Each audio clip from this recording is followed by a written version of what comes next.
নমস্কার বন্ধুরা, গল্পগুচ্ছর সাথে অর্পিতার চ্যানেলে আপনাদের সবাইকে স্বাগত জানাই। আজ আমি আবার চলে এসেছি ভিন্ন স্বাদের নতুন একটি গল্পের সাথে। গল্পটি বলার সময় আমার যদি কিছু ভুল হয়ে থাকে তাহলে আমি সবার কাছে ক্ষমা প্রার্থী। আর গল্পটি যদি আপনাদের ভালো লেগে থাকে লাইক, সাবস্ক্রাইব ও ছোট্ট একটি কমেন্ট করতে ভুলবেন না। আর হ্যাঁ, অবশ্যই কিন্তু শেয়ার করবেন। তাহলে চলুন শোনা যাক আজকের গল্প। কৌশিক সেনগুপ্তের কলমে কেস নাম্বার 19। গল্প পাঠে আমি অর্পিতা। সরকারি কোয়ার্টারটা পুরনো হলেও বেশ পছন্দ হয়ে গেল ভূষণ হালদারের। এই শহরের থানায় পোস্টিং হয়েছেন তিনি। ছোট শহর, লোকসংখ্যাও খুব বেশি নয়। এখানে আসার আগে ভূষণবাবু জেনে নিয়েছেন শহরটা শান্ত, গণ্ডগোল তেমন হয় না।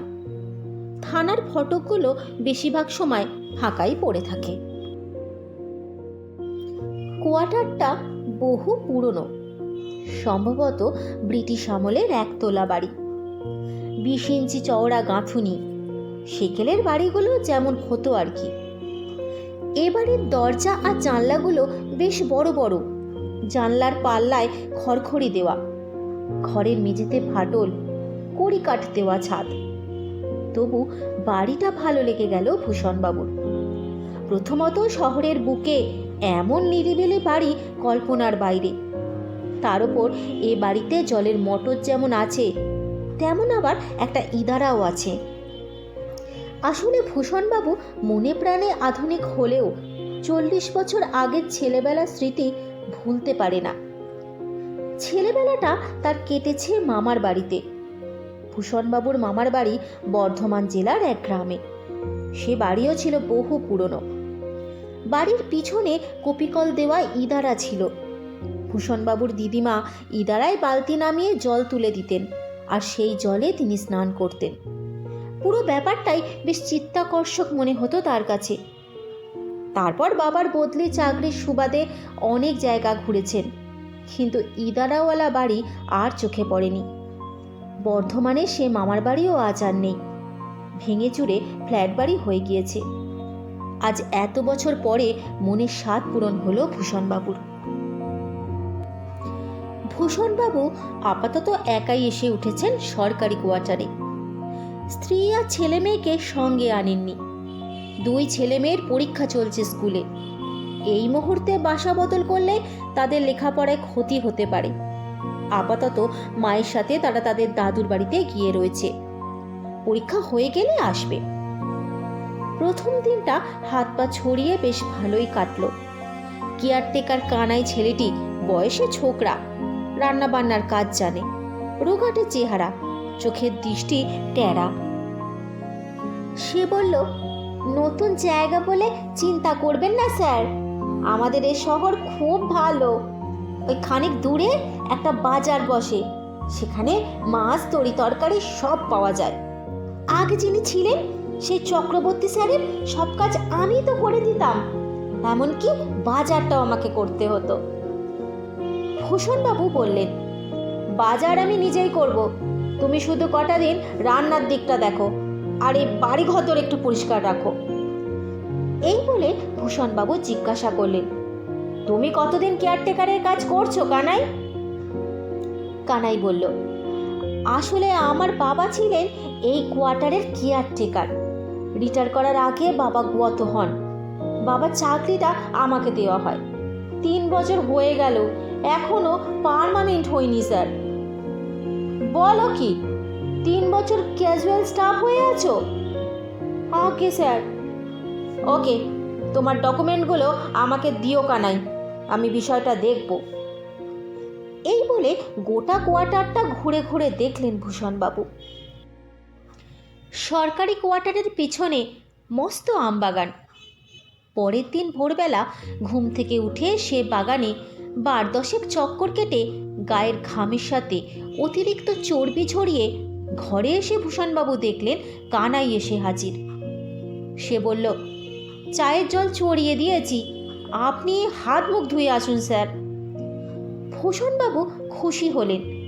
এই কানাই থাকায় খুবই সুবিধে হয়েছে। চা খেয়ে ভূষণবাবু বাজার করতে বেরোলেন। বাড়ি থেকে পায়ে হেঁটে খানিক দূর গিয়েই চোখে পড়ল খালপাড়ে পুলের কাছে বাজার বসেছে। শাকসবজি বেশ টাটকা, মাছটাও পেলেন মনের মতো দামে। বাজার করে বাড়ি ফিরতেই কানাই তার হাত থেকে ব্যাগ নিয়ে রান্নাঘরে চলে গেল। ভূষণবাবু চেয়ারে বসে ঘণ্টাখানেক গল্পের বই পড়লেন। তারপর ইদারার ঠান্ডা জলে স্নান সেরে কানায় রান্না করা খাবার খেয়ে থানায় চলে গেলেন। আজ তার ডিউটি জয়েন করার প্রথম দিন। থানায় বাকি পুলিশ কর্মীদের সাথে পরিচয় হলো। ভূষণবাবু শুনলেন ওর আগে যিনি এ থানায় ভারপ্রাপ্ত অফিসার ছিলেন তার নাম অনিমেষ চক্রবর্তী। মাস 6 আগে এই থানায় ডিউটি করে কোনো এক অজ্ঞাত কারণে অন্য শহরে পোস্টিং নিয়ে চলে গেছেন। সাব ইন্সপেক্টর অমূল্য মজুমদার বললেন, তা স্যার কি পরিবার নিয়ে এসেছেন তো?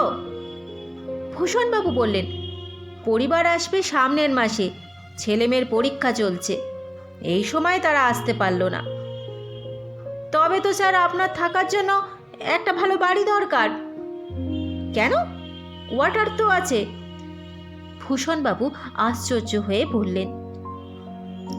অমূল্য মজুমদার বললেন, ও তো শ্যাওলা ধরা পোড়ো বাড়ি, ধারে কাছে কোনো মানুষই নেই স্যার। পরিবার নিয়ে ও বাড়িতে থাকতে পারবেন না, কেউই থাকে না। ভূষণবাবু হেসে বললেন, আরে আমাদের কোনো অসুবিধে হবে না। আগে যেখানে ছিলাম ভীষণ গিঞ্জি পরিবেশ, ঘরগুলো ছিল পায়রার খোপের মতো, সে তুলনায় এ তো স্বর্গ। অমূল্য মজুমদার এবং বাকি পুলিশ কর্মচারীরা নিজেদের মধ্যে মুখ চাওয়াচাই করলেন। সেটা দৃষ্টি এড়ালো না ভূষণবাবুর। তিনি বললেন, কি ব্যাপার বলুন তো? আপনারা মনে হচ্ছে কিছু লুকোচ্ছেন আমার থেকে। অপর এক পুলিশ কর্মচারী বললেন, তা নয় স্যার, আসলে আপনার আগে যিনি ছিলেন সেই চক্রবর্তী স্যার বলতেন বাড়িটা নাকি সুবিধের নয়। তাও তো ওর ফ্যামিলি ছিল না, বিয়ে থা করেনি, একলা মানুষ ছিলেন। ভূষণবাবু হেসে উড়িয়ে দিয়ে বললেন, ধুর, সবার সব জায়গা শ্যুট করে না, অনেকে আবার নিরিবিলি জায়গা সহ্যই করতে পারে না, দম বন্ধ হয়ে আসে তার। আমার তো বেশ লাগছে, বাড়ির পিছনে অত বড় একটা আমবাগান রয়েছে, শুনেছি ও বাগান সরকারি সম্পত্তি। অমন ভালো মর্নিং ওয়াকের জায়গা পেয়েছি, আর কি চাই? এই বলে আড়মোড়া ভেঙে তিনি বললেন, বাদ দিন ওসব কথা, বাদ দিন, কাজের কথায় আসি। এই থানায় যে সমস্ত কেসগুলি পেন্ডিং আছে সেই ফাইলগুলো আমার টেবিলে দিয়ে যান, একটু তাড়াতাড়ি করুন, যান।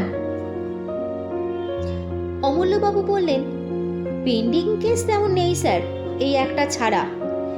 এই বলে তিনি হাঁক পেরে বললেন, মহাদেব সিং, মহাদেব সিং, 19 নম্বর কেস ফাইলটা স্যারের টেবিলে দিয়ে যাও। ভূষণবাবু অবাক হয়ে বললেন, মাত্র একটা পেন্ডিং কেস? হ্যাঁ স্যার, চক্রবর্তী স্যার কাজের লোক ছিলেন, তাছাড়া শহরটা শান্তিপ্রিয়, অপরাধ হাতে গোনা, দাগি কটা চোর আছে যারা কিছুতেই সিধে হয় না। শহরে চুরিচামারি হলে ওদের ধরে এনে ফাটকে পুড়লেই বমাল বের করে দেয়, কেসও দিতে হয় না। এ যে অবিশ্বাস্য ব্যাপার মজুমদার। অমূল্যবাবু বললেন, আসলে এখানকার অপরাধীরা এখনো অত চালাক চতুর হয়ে উঠতে পারেনি, ছোটোখাটো অপরাধ করলেও ধরা পড়ে যায়, তাই আমাদের থানায় অমীমাংসিত কেসের ফাইলও পড়ে থাকে না। শুধু ওই একটা কেসে কনস্টেবল মহাদেব সিং এসে 19 নম্বর ফাইলটা টেবিলে রেখে গেল। চেয়ারে বসে সে ফাইল খুলতে খুলতে অমূল্যবাবু বললেন, এটা একটা খুনের কেস। আজ থেকে প্রায় 1 বছর আগে দ্বিজহরি দাস নামে একটা লোক খুন হয়। ভিকটিমের বয়স 31 বছর। দ্বিজহরি ছিল অনাথ হালদারের বাড়ির কাজের লোক। আপনার কোয়ার্টারের পাশের আমবাগানের পিছনের দিকে যে রাস্তা রয়েছে সেই রাস্তার উপরেই দ্বিজহরির বডি পাওয়া গিয়েছিল। তার বুকে কেউ ছুরি মেরেছিল। ছুরির আঘাতে ঘটনাস্থলেই মৃত্যু হয় দ্বিজহরির। ফাইলটা নিজের দিকে ঘুরিয়ে লেখাগুলো পড়ে ভূষণবাবু জিজ্ঞাসা করলেন, তদন্ত কিছু এগোয়নি? উল্লেখযোগ্য কিছু নয়। দ্বিজহরির 3 কোলে কেউ ছিল না। বস্তিতে সে একলা একটা ঘর ভাড়া করে থাকত। অনাথবাবুর বাড়িতে তার ডিউটি ছিল সকাল 7টা থেকে সন্ধ্যে 7টা পর্যন্ত। দ্বিজহরির তাস খেলার নেশা ছিল। প্রত্যেক দিন কাজ সেরে সে সোজা চলে যেত রেল স্টেশনের কাছে বটতলায়। সেখানে ওর মতো আরও কয়েকজন খেলারও জড়ো হতো। অনেক রাত অবধি চলতো তাস খেলা। আমরা তদন্ত করে দেখেছি, নির্দোষ খেলা। সামান্য বাজি রেখে খেলা হতো। ঘটনার রাতে প্রায় 11:30টা নাগাদ খেলা শেষ করে বাড়ি ফিরে গিয়েছিল দ্বিজহরি। অন্তত খেলারুদের বয়ানে তাই জানা গিয়েছে। দ্বিজহরির মালিক মানে ওই অনাথবাবু স্টেটমেন্ট নেওয়া হয়েছিল? হ্যাঁ স্যার, অনাথবাবু স্টেটমেন্টে জেনেছি দ্বিজহরি খুবই কর্তব্যনিষ্ঠ লোক ছিল। কাজকর্মে মন ছিল আর কামাই টামাই বিশেষ করতো না। আর ওই বস্তিতে কারোর সাথে কোনো গণ্ডগোল? না স্যার, বস্তির লোকেরা এক বাক্যে স্বীকার করেছে দ্বিজহরি কারোর সাথে পাচে থাকতো না। নিরীহ গোবেচারা টাইপের লোক। নদীর ধারে ছিল ওর গ্রাম।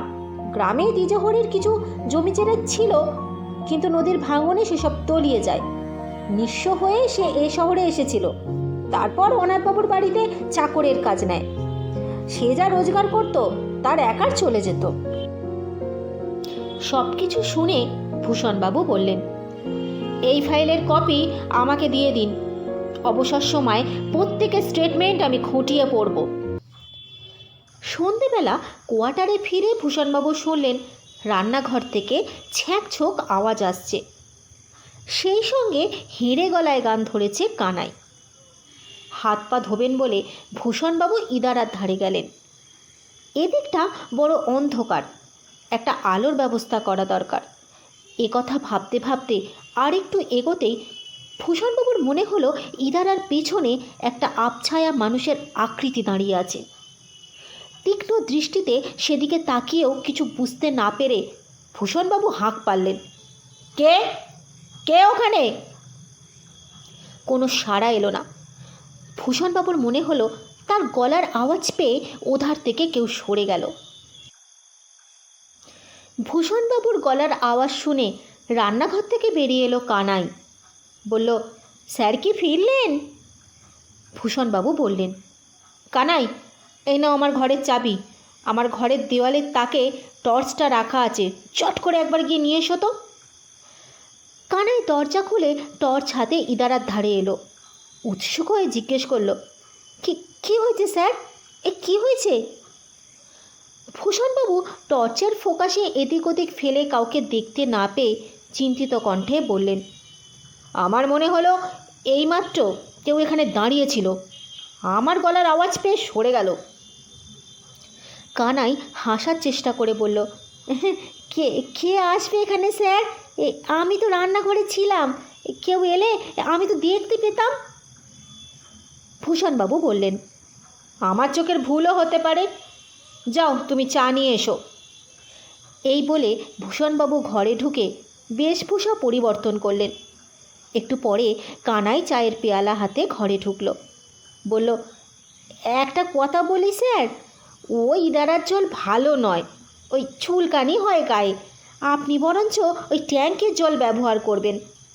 আর আমার রান্না শেষ, সব খাবার ঢেকে রেখেছি, এই সময় মতো খেয়ে নেবেন খুন। আমি আজ আসি। ভূষণবাবু ঘাড় নাড়লেন। কানাই চলে যাবার উপক্রম করছিল। পিছন থেকে ভূষণবাবু বললেন, শোনো কানাই, কাল একজন ইলেকট্রিশিয়ানকে ডেকে এনো তো। ওই ইদারার ধারে একটা আলোর ব্যবস্থা করতে হবে। আচ্ছা স্যার। এই বলে কানাই চলে গেল। চায়ের পেয়ালা হাতে ভূষণবাবু 19 নম্বর ফাইলের কপিটা খুলে বসলেন। প্রত্যক্ষদর্শী কেউ নেই। দ্বিজহরের বডি আবিষ্কার হয় পরের দিন সকালে।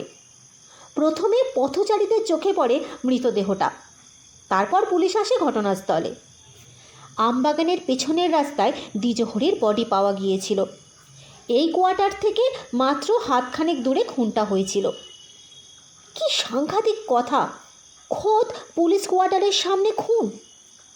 অবশ্য সে সময় এই কোয়ার্টার খালি পড়েছিল। পোস্টমর্টম রিপোর্টে লেখা আছে মৃত্যুর সময় রাত 12টা থেকে 2টোর মধ্যে। সম্ভবত তাস খেলে বাড়ি ফিরছিল দ্বিজহরি, সেই সময় কেউ তাকে খুন করে। ভূষণবাবুর ভ্রু দুটো একটু কুঁচকে উঠল। ভাবলেন দ্বিজহরি সম্পর্কে আরও বিশদে জানতে পারলে তদন্তে সুবিধে হবে। সকাল সকাল খাওয়া দাওয়া সেরে শুয়ে পড়লেন ভূষণবাবু। বড় নিঝুম পরিবেশ। টানা কয়েক বছর ঘিঞ্জি এলাকায় থাকার ফলে অভ্যেসটা এমন খারাপ হয়ে গিয়েছে যে এই ভয়ঙ্কর নৈশব্দ যেন চেপে ধরেছিল ভূষণবাবুকে। গতরাতে শরীর ক্লান্ত থাকায় ঘুমিয়ে পড়েছিলেন তিনি। আজ আর কিছুতেই ঘুম আসতে চাইছিল না। বিছানায় উঠে বসলেন ভূষণবাবু। কানাই বলে গেল ইদারার জল নাকি ভালো নয়, গায়ে লাগলে চুলকানি হয়। কিন্তু আজ সকালে তো তিনি ওই ইদারার জলে স্নান সেরেছেন। খারাপ তো মনে হয়নি। বেশ জলটা স্ফটিকের মতো স্বচ্ছ আর তেমনই ঠান্ডা। ছেলেবেলার স্মৃতি মনে পড়ে যায়। বিছানা ছেড়ে উঠে ভূষণবাবু জানলার সামনে এলেন। আমবাগানের মাথায় চাঁদ উঠেছে। গাছের পাতার ফাঁক দিয়ে জ্যোৎস্নার আলো গলে মাটির ওপর মায়াবী আলোক ছায়ার আলপনা তৈরি হয়েছে। সেদিকে মুগ্ধ দৃষ্টিতে তাকিয়ে থাকতে থাকতে আচমকাই ভূষণবাবু দেখতে পেলেন আমবাগানের ভিতর দিয়ে একটা ছায়ামূর্তি হনহন করে হেঁটে চলে গেল একদিকে। ভূষণবাবুর চোখের দৃষ্টি তীক্ষ্ণ হয়ে উঠল। এত রাতে আমবাগানে কে? জানলা দিয়ে আর কিছু দেখা গেল না। আমবাগান নিঝুম হয়ে আছে। ভূষণবাবু সে জানলা ছেড়ে পাশের ঘরের জানলার সামনে এসে দাঁড়ালেন। এখান থেকে ইদারাটা দেখা যায়। তিনি অবাক হয়ে দেখলেন সন্ধেবেলা দেখা সেই আবছায়া মূর্তিটা ইদারার পাশে চুপ করে দাঁড়িয়ে আছে। চেহারাটাও স্পষ্ট নয়। জ্যোৎস্নার আলোয় কেমন ধোঁয়া ধোঁয়া দেখাচ্ছে, যেন এক্ষুনি গলে পড়ে যাবে। এত দূর থেকে লোকটার মুখ স্পষ্ট দেখা যাচ্ছে না। দীর্ঘ কয়েক বছর পুলিশে চাকরি করে ভয় কাকে বলে জানেন না ভূষণবাবু। তিনি কোনো কথা না বলে টর্চটা হাতে নিয়ে দরজা খুলে বাইরে এলেন। পকেটে সার্ভিস রিভলভারটা নিতে ভুললেন না। সন্ধেবেলা ইদারায় হাত পা ধুতে যাবার সময় এই চেহারাটাই মুহূর্তের জন্য চোখে পড়েছিল ভূষণবাবুর। মনে হয় লোকটার কোনো অসৎ উদ্দেশ্য আছে, নইলে ঘুরে ফিরে ইদারার ধারেই আসছে কেন বারবার। আজ আমি আমার গল্পটি এখানেই শেষ করছি। আশা করি এই গল্পটির প্রথম পর্ব আপনাদের মন ছুঁয়ে গেছে। আপনাদের সঙ্গে আমার আবার দেখা হবে কেস নাম্বার 19 গল্পটির অন্তিম পর্বের সাথে। গল্পটি যদি আপনাদের ভালো লেগে থাকে তাহলে ছোট্ট একটি কমেন্ট করতে ভুলবেন না। আর আমার সঙ্গে এতক্ষণ সময় কাটানোর জন্য আপনাদের সকলকে ধন্যবাদ।